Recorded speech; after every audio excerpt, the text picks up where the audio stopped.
नाम अनूप नारायण सिंह है और आज हमारे साथ खास मेहमान है सुधांशु रंजन, जो राजद के युवा ब्राह्मण चेहरे हैं और जिन पर एमएलसी चुनाव में सारण प्रमंडल पर लालू यादव ने दाव लगाया था।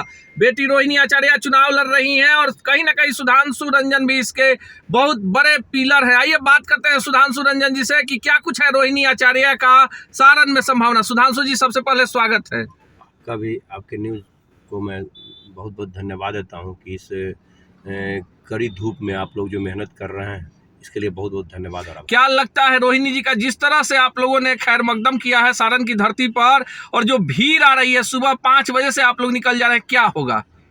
देखिए, सबसे बड़ा चीज़ है कि दीदी रोहिणी आचार्य का किसी को परिचय की ज़रूरत नहीं है। रोहिणी आचार्य को हर घर अपनी बेटी मान रहा है सारण में। वो चाहे जिस वर्ग के लोग हैं, सभी जाति में रोहिणी आचार्य अपनी जगह बना चुकी हैं, सभी घरों में अपनी जगह बना चुकी हैं। तो निश्चित रूप में रोहिणी आचार्य जी सारण की सांसद बनेंगी और सारण का सौभाग्य लौटेगा और रोहिणी आचार्य से ही सारण का सौभाग्य है। लेकिन आपको क्या लगता है, 6 विधानसभा क्षेत्र हैं, सोनपुर, परसा, अमनौर, मढ़ौरा, छपरा सदर और गरखा सुरक्षित, तो जो ब्राह्मण वोटर है, खासकर इसलिए आपसे बात करें कि आपने पिछले ही साल एमएलसी का चुनाव लड़ा था और कड़ी टक्कर दी थी, इस बार क्या होगा? देखिए, इस बार तो लड़ाई ही नहीं है और सभी वर्गों का हमने बात किया, क्योंकि हमारे नेता जो हैं वो सभी वर्गों की बात करते हैं, A to Z की बात करते हैं। तो निश्चित रूप में जो भी रिजल्ट आएगा, A to Z का रिजल्ट आएगा और लड़ाई तो वहाँ रहा ही नहीं है। अब लड़ाई बहुत अंतर का लड़ाई होगा वहाँ सारण में, और सारण सीट पर पूरे देश का नज़र है। पूरे देश का जो नज़र है वो निश्चित रूप में सारण से, अगर हमारी बहन रोहिणी आचार्य ये जीतती हैं तो हर घर में खुशहाली का और अमन चैन का प्रतीक होगा। लेकिन बगल में महाराजगंज है और महाराजगंज में जिस तरह से अभी तक महागठबंधन का कौन उम्मीदवार होगा, सिर्फ कयास लगाया जा रहा है, आपको क्या लगता है कि असर पड़ेगा? क्या प्रभुनाथ सिंह का परिवार जिस तरह से अलग थलग पड़ा है, उसका क्या प्रभाव पड़ेगा सारण पर? देखिए, कैंडिडेट कांग्रेस को देना है और जब गठबंधन की बात है तो निश्चित रूप में कांग्रेस गठबंधन, जो हम लोगों का इंडिया गठबंधन है, तो निश्चित रूप में अच्छे कैंडिडेट को वहाँ स्थापित करेंगे और वहाँ पे भी लड़ाई रहेगा,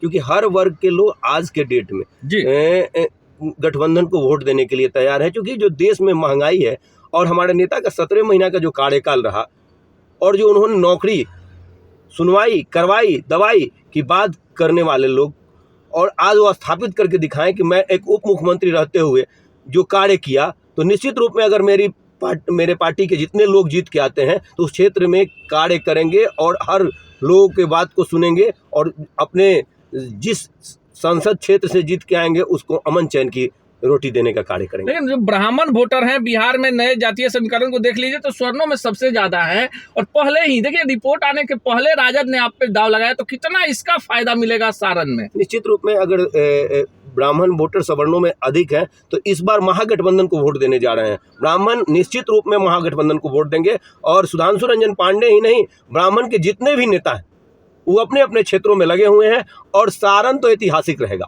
सारण में सुधांशु रंजन पांडे अपने वर्ग के सहित सभी का वोट एकत्र करने में अपनी सफलता को दिखाते हुए और दीदी रोहिणी आचार्य को वोट दिलवाने का कार्य करेंगे। बिहार में कई ऐसे सीट हैं जहां ब्राह्मण जो हैं निर्णायक भूमिका में, जिसमें गोपालगंज सीट है, सिवान सीट है, बक्सर सीट है, तो आपको क्या लगता है वहां पर भी फायदा मिलेगा क्या? जी, निश्चित रूप में सुधांशु रंजन पांडे को राष्ट्रीय जनता दल के राष्ट्रीय अध्यक्ष आदरणीय लालू प्रसाद यादव जी ने जो टिकट देने का कार्य किया था, तो निश्चित रूप में वो सोच के देने का कार्य किया था कि एक युवा चेहरा, सबसे कम उम्र का टिकट, और आज जो 3.66 का जो आंकड़ा आया कि सवर्णों में सबसे ज्यादा, तो निश्चित रूप में हर गांव, हर टोला में सवर्णों के साथ जो ब्राह्मणों की संख्या है वो निश्चित रूप में है, वही निकल कर सामने आई है। और इस बार ब्राह्मणों को आगे जो आए हैं तो वही हमारे नेता का देन रहा कि जो जातीय सर्वे हुई और जो जातीय सर्वे में मेरे नेता ने सर्वे कराकर दिखाने का कार्य किया, तो निश्चित रूप में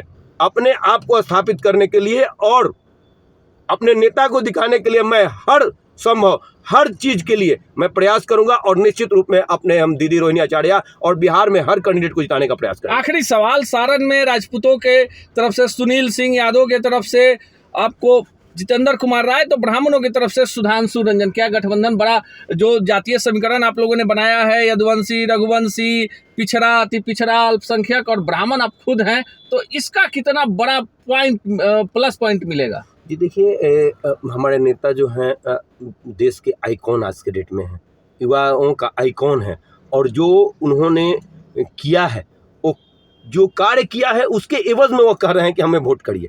कि जो 17 महीना में हमने जो कार्य किया, जो 5 लाख नौकरी देने का कार्य किया, तो निश्चित रूप में वो कह रहे हैं कि हमारे कार्य को देखकर वोट देने का कार्य करिए।